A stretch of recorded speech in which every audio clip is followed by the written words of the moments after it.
Hey guys, thanks for coming back and checking out In Your Mind with Paul Chopin, myself. Today we got to hang out with Travis Huff, a social media major big player that you want to know, and also fellow podcaster. So check it out, have some fun, you're going to learn a lot.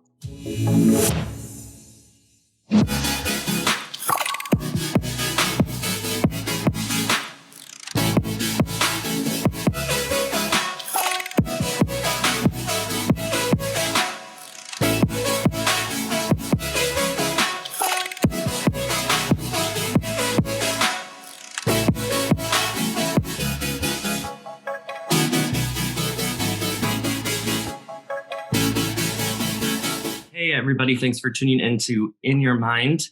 Today we have an awesome guest, Travis, here with us. He is the host of the Be Real Show and owner of the Real Time Outsource, baby. Real Time Outsource. Oh my God, I knew I was going to mess that up. That's all right.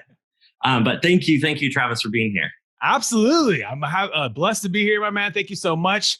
Looking forward for you to get into my mind, figure out what we're going through. Because as we know right now, folks, we're all going through a little tough time with everything in the society and the world. And we were talking a little bit before this, right now we just feel together. And I just want that to go first is I'm human. My soul is here. I'm present. I want to give value, but I'm with you guys. I'm together with you because I've gone through the struggles and, running a business isn't easy. And I'm getting another right hook right now. So even though I've built the business over 11 years, we're getting a hook where it's like, we're not going to maybe have revenue for a few months on some campaigns, and that hurts. And so how do you navigate that? And my story has a lot of challenges, my man. I've had 3 specific challenges. First was my body. Second was I built my business and went through the recession, buying a house at the wrong time, losing the house, having my finances hurt at that time. And then now last year I became a dad. So I am now a papa entrepreneur. I let my wife hustle and do her work. She's a doctor, a psychologist. And so I let her practice and do her thing. And I take care of the family for 4 days of the week. I also have some sitters and things, but right now it's tough because I don't have that. We're supposed to be social distancing. So I'm figuring out life is always about you're learning through the punches. You're always going to take them, breathing, taking the gratitude. And, but I'm just so grateful to be here with you, my man. And let's get inside my brain. Let's go. Well, I like to start the same place with everybody, which is the beginning. Yes. So tell us, I guess, a little bit about you growing up. Oh, yeah, absolutely. So I've always been an entrepreneur. I had lots of different types of businesses, everything from selling things out of my house to cookie stands, lemonade stands. In college and high school, I always had different types of businesses. So I was always a business person. I had done a lot of grunt jobs as well, from anything from working at a car wash and starting in the vacuums and working my way up to management. And then also even in college, working through internships and all those fun things you get to do to really solidify success. But in the beginning, I've really dealt with a lot of things. My parents went through a divorce when I was in 5th grade. That was tough. My brother also went through nephrotic syndrome right after that, which is a kidney disease, which could kill you. My mom fought that with him at Stanford. So that created a lot of emotional issues. And I feel like at that point is when I started emotionally eating. And I started really, I was gaining weight. I was heavy. I always played baseball, so I was active. But at the end of the day, I started gaining weight. And that leads into my first challenge was my body. And that, at probably when I was a freshman in high school, I was like 300 pounds at 6 foot tall, which is okay, I guess, because you're a big frame. People can't really completely notice it. But, I was doing lots of things like taping down my chest and just people didn't really know the struggle that I was going through because on the baseball field, guys would say things and body shaming and all that kind of stuff. But truly, what happened was in my junior year of high school, I had large breasts as a man. And my mom helped me and got the plastic surgery to basically have a breast reduction. And one of the last shows I did, we came to the conclusion that was when Tutalin, who is my name, is my music name, is also my representation of who I am, was born. And that I could be me and I could stand tall and I could now embrace being almost a different person and have a second shot at life because I told myself, I'm not going to go back to that place. And then from now, folks, it's been a 25-year journey. I'm now 38 years old. So a 21-year journey since then, 17 to activity, diet, staying in your own mental place, and then going through adversities, How do you stay there? How did you stay there at a young age? Because a lot of people can't. How did I break through? Yeah. You know what? I mean, after my mom paid for that surgery, which I know she probably couldn't even afford, and it's not covered by insurance. Yeah. That shit changed my life. I mean, I stood tall at that point because I didn't have the chest. I didn't have to be taping down my body and having all these wounds and stuff that I couldn't believe that when I look back on it. But now it really changed my life because then I started I figured out I got to go hit the gym. I got to get into the gym. I got to figure out ways to figure this thing out. Hitting elliptical, if that's the starting ground, getting the cardio, stop cutting out the sodas, the chips and the dips and the, things like that. And I was just eating the burger if I would do fast food. And I still try to stick to that if I ever do eat fast food, which is not bad to do once in a while. Treat yourself, but just, navigate, folks. So I think the key now is just the big thing I find in life after this journey so far, 38 years, is you got to make the small changes and then do them every day. Yeah. So it's not making these big changes. It's just cutting out the simple shit. Don't buy Snickers bars. That's one. Yeah. Don't buy soda. That's two. If you do those two things, folks, you're going to lose weight. Like, you don't have to do anything else. And your motivation, how do you keep that up? How do I keep it now? Because I'm a dad. Now I'm a dad, so I have something else to live for. I have a new look in life from a child's perspective, because I get to spend a lot of time with my daughter every day. So I get to be silly, have fun. We were just on a walk, and she gets joy out of the simplest stuff. That as a human, as a 38-year-old that has stocks going up thousands of dollars and made lots of money on my business and things like that, these are things that are great. But at the end of the day, like, it's just, she smiles at a bird, or, you know what I mean? Like the simplest stuff, she knows where the certain electric tower is, and it looks like, probably like the Eiffel Tower to her. So she's waiting for it, and she looks at it and she points at it. It's the simplest things that you now are motivated by. But for me, you have to just change your motivation, because now we can't even go to the gym. So now I'm doing YouTube videos in the front living room, and on the side here, I got a walking treadmill. I've been trying to use that more. Been doing still my walks outside. Like, we're not supposed to be out a lot out here in California, socialize basically, in shelter. But now you just stay motivated by the fact that, you have one life, folks. Yeah. And at the end of the day, it's not that hard. With the body, it's how many calories I put in to how much I'm activity and how much am I taking off. So if you go for a walk, you can eat a little more calories. Yeah. You know what I mean? It's just, but if you want to create a calorie deficit and lose weight, you cut the Snickers out, you cut the sodas out, and you take a walk every day, and you probably lose weight just doing that to start, folks. Like, just doing that. So it's just the simple steps. And then after you get to that routine, you say, okay, then I'm going to now do meal prepping every week. And I'm going to now be eating salads every lunch, and do that for, and then you just add, and you cut it even more, and I think that's how I've found to win. Not by drastic steps, but by small changes, and then just backing them up. And your daughter was born last year? Yep. January 31st. Oh, so she's one, man. She's 13 months. Yeah. She's starting to walk, man. It's crazy. Ugh, so that had to have changed you even in more ways than just that. 1,000%. Yes. You have to be very present. I get to spend a lot of time with her, like I said, so I don't get to spend time on my business as much. So my business is going to slow down in a way because I don't get to work on it as much. Right. Mm-hmm. So the business hasn't slowed down. Now obviously this virus that we have is slowed down for sure, but I know it'll be back to normal, before we get through this and we get through here. But I mean, the business is going to continue to kind of grow organically, but I've kind of changed my goals. Some of my initial goals were like have even more clients and more campaigns. And now it's like, no, we don't really need that. I like the balance. I like the fact that I have, and I've also, we can get into my second one, and that is my second struggle was building my business during a recession. So right out of college, folks, I got the blessing to work for one of the greatest companies in the world, the Walt Disney Company at ABC Television. It was an amazing success. I was the first person hired at the local station out of college. So they took a shot on me. We had a very progressive general sales manager, and he took a shot on me. And for 4.5 years, I feel like I did a great job there. I crushed it. I saw the business changing amongst my eyes in those years. Not only did you see the recession and getting these cancellation orders and businesses like not being able to pay their media bills, and then you're getting charged back and all that fun stuff that you deal with. But I saw it changing. Like Hulu was coming out, they're releasing content on digital, and I just knew that the push was going to be on digital. Yeah. So folks, I'm sitting at a Starbucks November of 2008, and my buddy Jason, who I went to college with, we're talking, and he's like, hey, people are going to need their Facebook pages matched. And so I just said, boom, you're right. And he's like, that's it, dude. Like, you got to go with that. And I just was like, you're right. And transparently, 11 years still from now, Paul, we still get requests like, I need you to help me with my Facebook, even though there's, TikTok and Snapchat and Instagram and all these other ones, which still people now request for that too. But Facebook is still one of the main ones. They're trying to figure it out. Even if you've built a huge following, you've gotten your algorithm chopped up and you're posting the wrong stuff, folks. And the point is that I literally just took that ball and ran. And that has, a lot to do with success, is that when you hear an idea, you take the idea and run. A lot of times the best ideas are not yours. Yeah.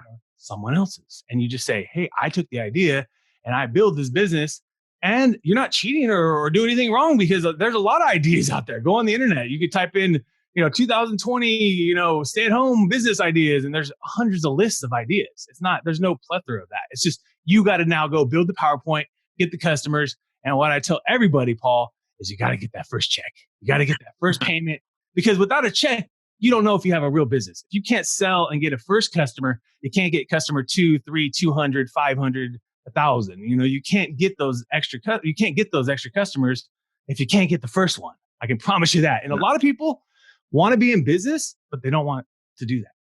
And with you started honestly when business was not good, right? It was the worst time. So yeah, it was the worst time. Up and going.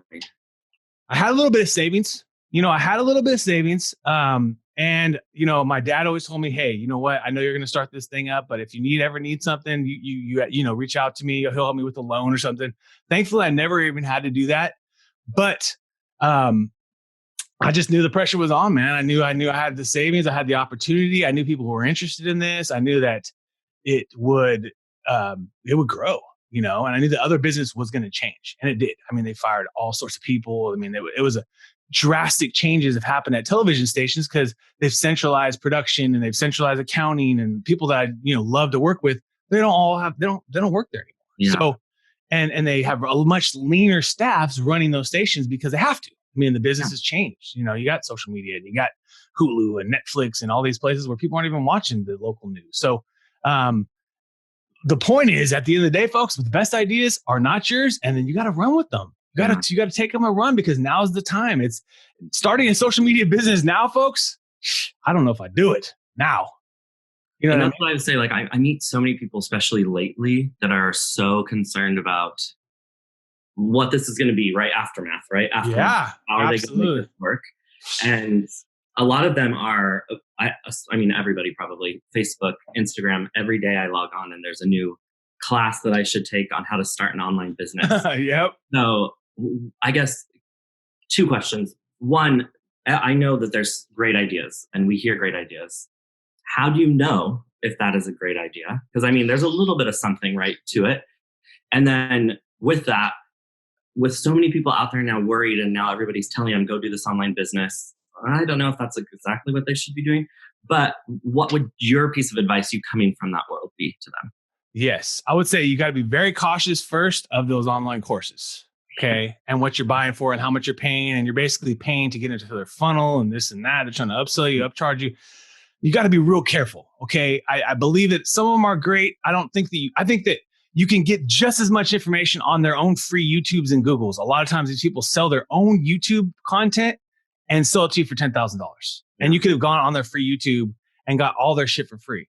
Mm-hmm. So use Google and use YouTube first before you pay any money on anything. That's my own opinion. That's going back into the take and learn every day. Take those small changes and then work and learn about YouTube ads. And don't think that someone's just going to drop the sauce on you. There's a million people with YouTube ad strategies. They're all different. So learn from all of them. No one person's is going to be the perfect one. Someone else knows this. Someone else does this. Maybe there are some similarities, but I always say, go to the Google and University of YouTube before you spend $5,000 out of a business, because any business can be started for free.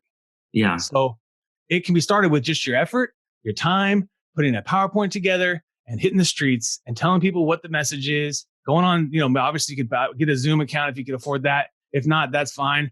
And at the end of the day, just go out and see if you can get a check. If you get a check, then you're validated. You say, shit, I got a check. Awesome. I got someone else to tell a story about. Oh, you know what? I'm working with Lennar now. And then the next customer says, oh, you're working with Lennar? Okay, I'll give you a shot. Boom. Now you're working with XYZ restaurant. Now, I'm working with XYZ and Lennar. Oh, you know what? Oh, I'm going to pick up this car wash. Oh, next thing you know, it's just one of those things. And that's how it builds. And so I think the big thing is that just no businesses build quickly. No business is built quickly unless you're selling mass right now, folks, unless you're selling TP or bottled water or something like that. And only you have it. But the FBI might be coming for you because they said yesterday that if you're hoarding masks in your business, you might get into, a knock at the door. So I wouldn't want to be in that business right now, but unless you got, clenched butt cheeks. But the point is that no business is built quickly. You got to work out each day, get the check, and then do it the next day. Would you, and I never get this technical, but I'm curious, would you say that you have like a special time frame that you're trying this out? Because I believe exactly what you're saying, right? Everybody has this online course. Just go to Google or YouTube, whatever, and you read about one thing and try it. Yes. What's your testing time for people that need to do that? So I say spend 1 hour per week for a whole year. Okay. So if you want to get better at painting, YouTube ads, Google, autographs, anything.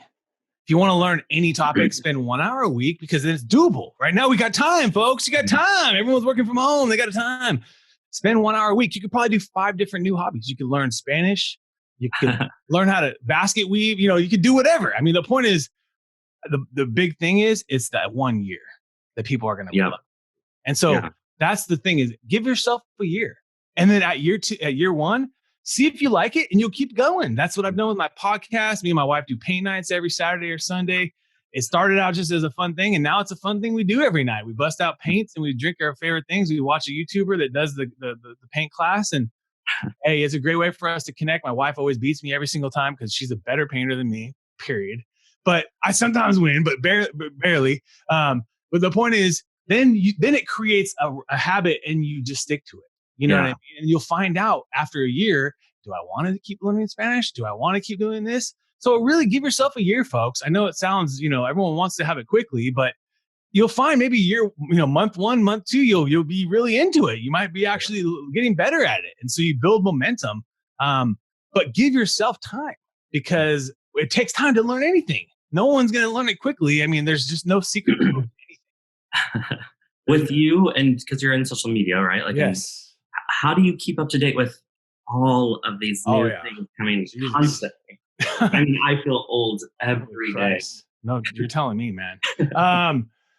Reading, a lot of times browsing the feeds, reading the social media, Examiner, Social Media Today. Those companies both put out good content.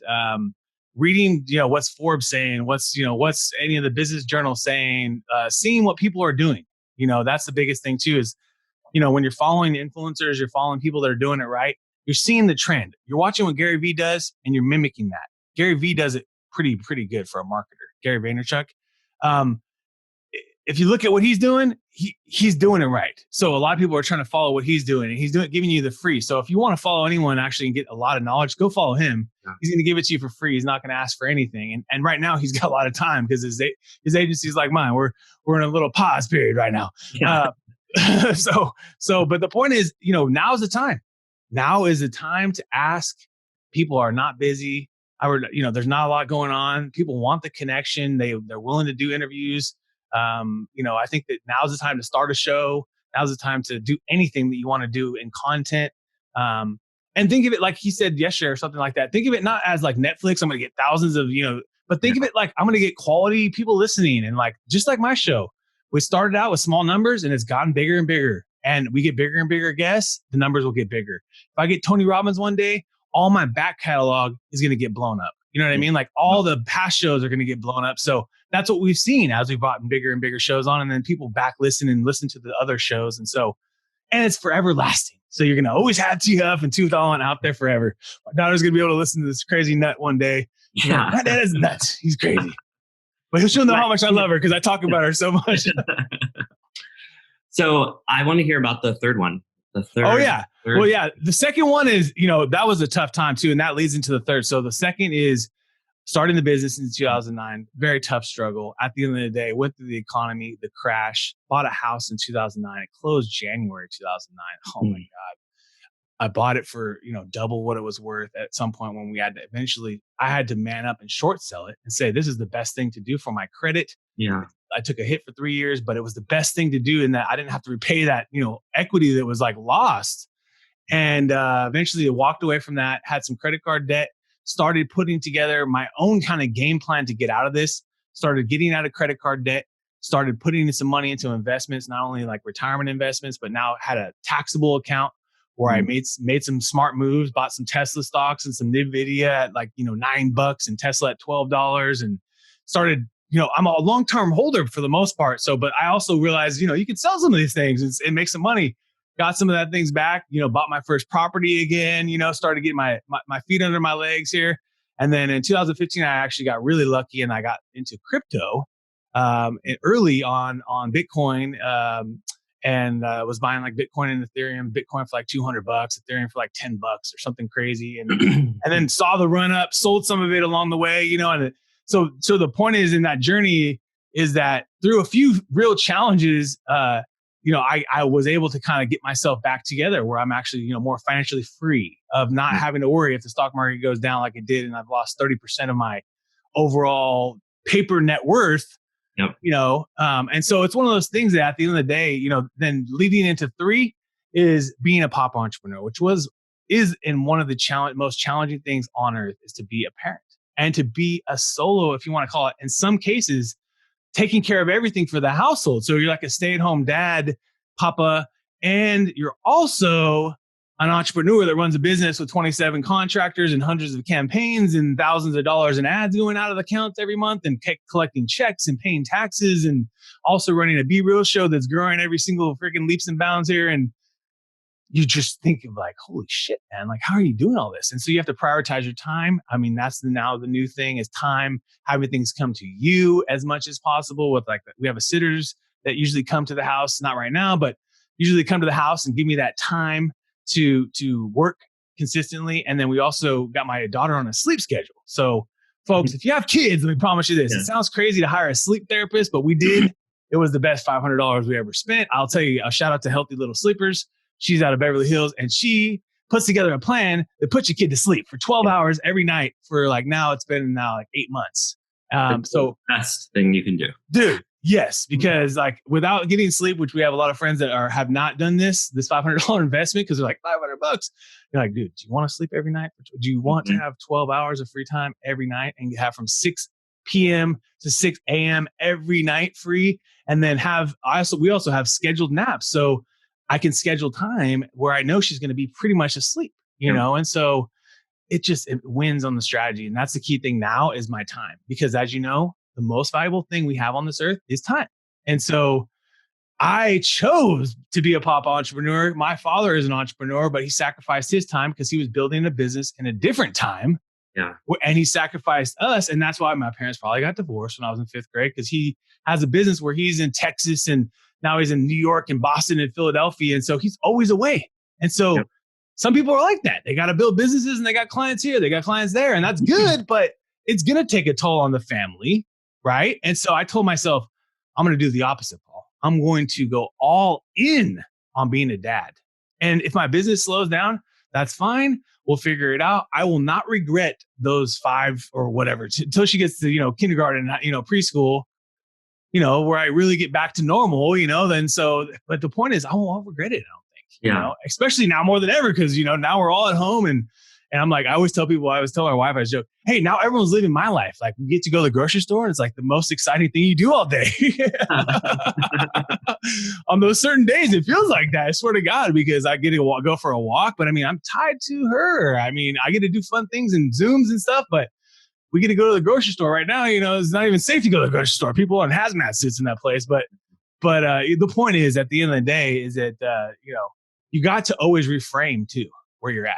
So now I'm in a different place. Notice, folks, I went from 17 body, 27, built a business, and kind of really, it's more of like a financial windfall that happened to me. 37, pop entrepreneur, being a dad, trying to manage all these responsibilities. And now fucking trying to navigate this virus, man, that we're all dealing with and making sure my daughter's safe, making sure my grandma's safe, my dad's safe. And we don't want to be rude, but we want to keep our social distance in case we have it and we just don't know. And like, we're just asymptomatic, and to be transparent with you, Paul, my wife works in a prison where who knows what's in that place. Exactly. Yeah. And so she's still having to work right now. Hopefully they're going to change some stuff. But the point is, we all got to be safe at this point, and so you always have to just change mindset when you're going through these challenges, folks. Just tell yourself, I love my life.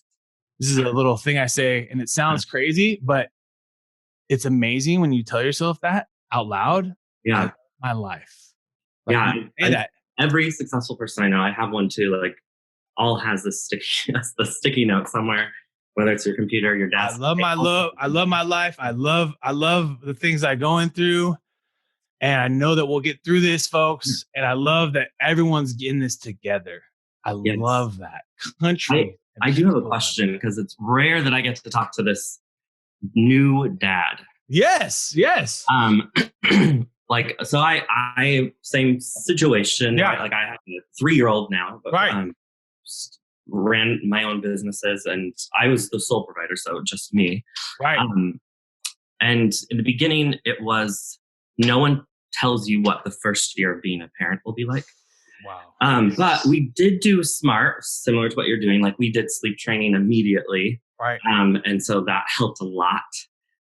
But I guess, what do you do, I guess, maybe that has helped that first year? Because for me, that first year was the most challenging year I've ever had in my marriage. You know what I mean? Yes. So how did you navigate that and make it through? Absolutely. I mean, it's so true. I think when you're not getting sleep, when you're both kind of navigating this big responsibility that you don't know what the hell to do with. Yeah. And you can watch YouTube videos to your blind, but it's not really going to help you in the moment when your kid's going through something crazy or whatever, And so humility and gratitude go a long way, and I take it a lot of times on the chin, when I'm messing up, I'll come back to my wife and say, you know what, there's a lot going on this week.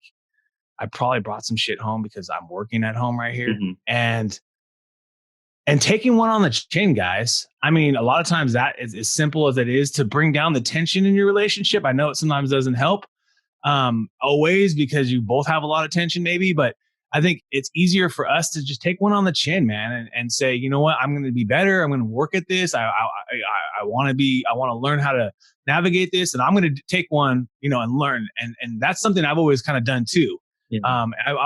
A lot of people don't want to take one on the chin. And I found that if you take one, like that and not throw yourself under the bus, but say, I want to be better and own where you've, maybe made a fault as a man, then they say, respect that, they respect that. And then they maybe say, you know what, I want to be better here too. And they're going to take their own voluntary method.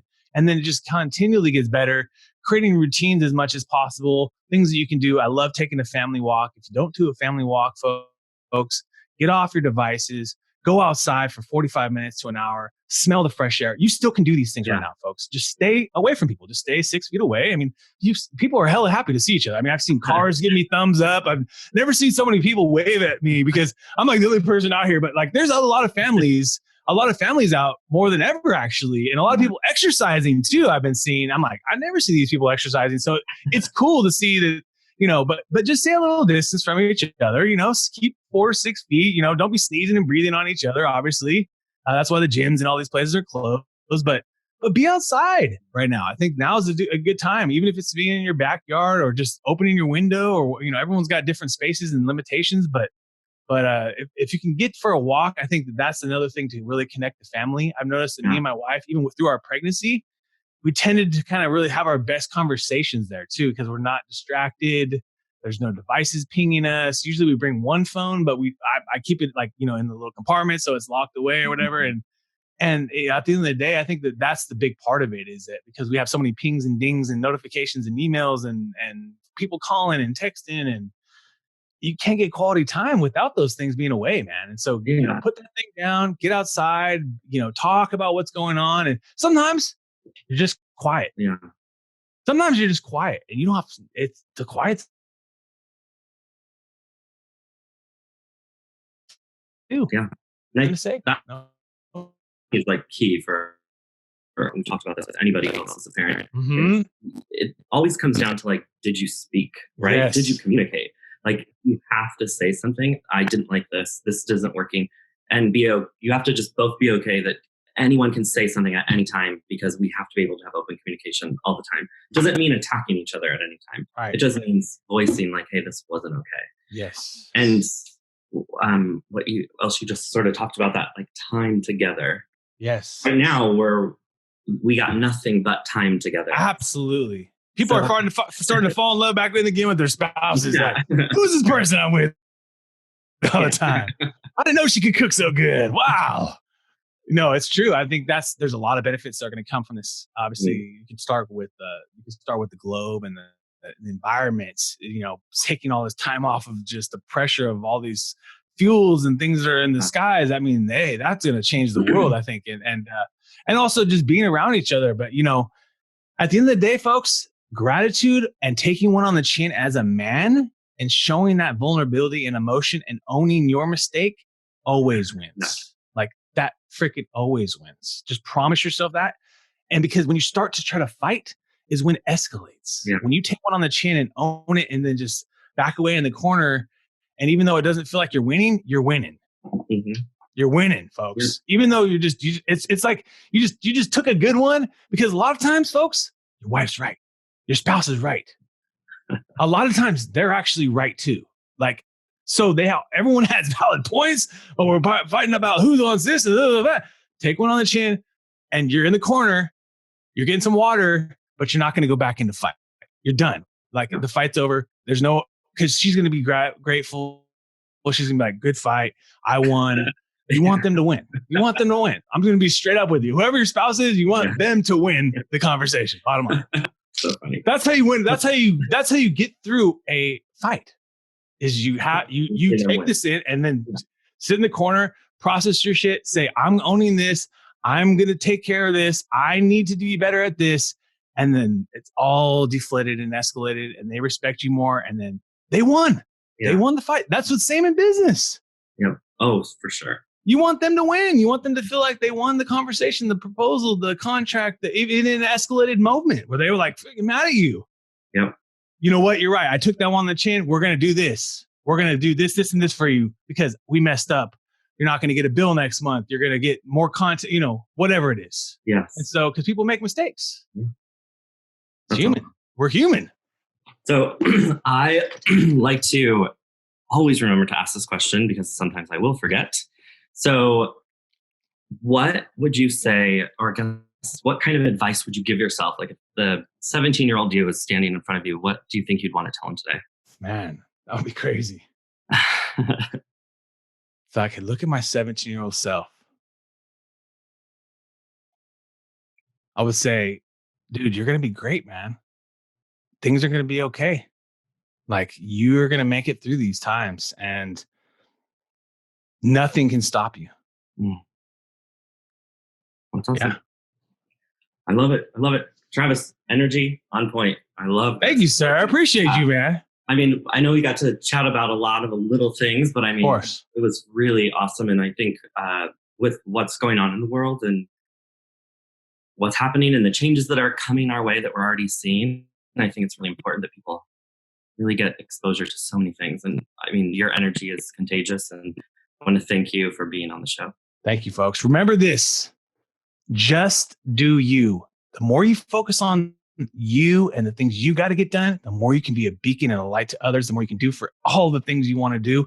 But you got to focus on you first. And sometimes that's taking them on the chin and knowing, hey, it's on me. I got to do this. I got to be better. And then step up.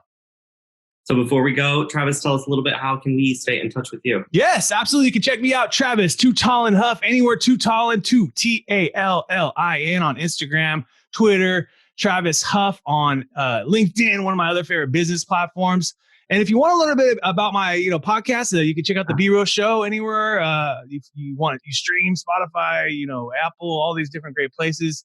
And then my business, I have an offer for your listeners in that you can come and get we're going to do a 30-day brand audit, meaning we're going to actually track your social media mentions about your brand or podcast or show or et cetera, and give you a report for free. So if you go to realtimeoutsource.com, so realtimeoutsource.com/bereal, and put in just a quick form. Our team will follow up with you. We've given a bunch of these out already.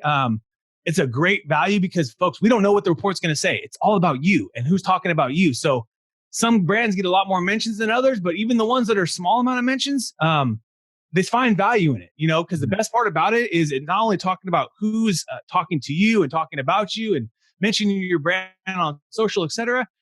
It's also what other things are they talking about. Yeah. And so it gives you actually a better look at your audience. And so, realtimeoutsource.com/be real, my man. Thank you so much. We'll make sure to put that link in the comments. Cool. Thank you everybody for tuning in, and we will see you guys next time. A huge thank you to Travis for sharing all that amazing knowledge with us. Please, as always, make sure to like, share, follow, and subscribe. We will see you next week on In Your Mind.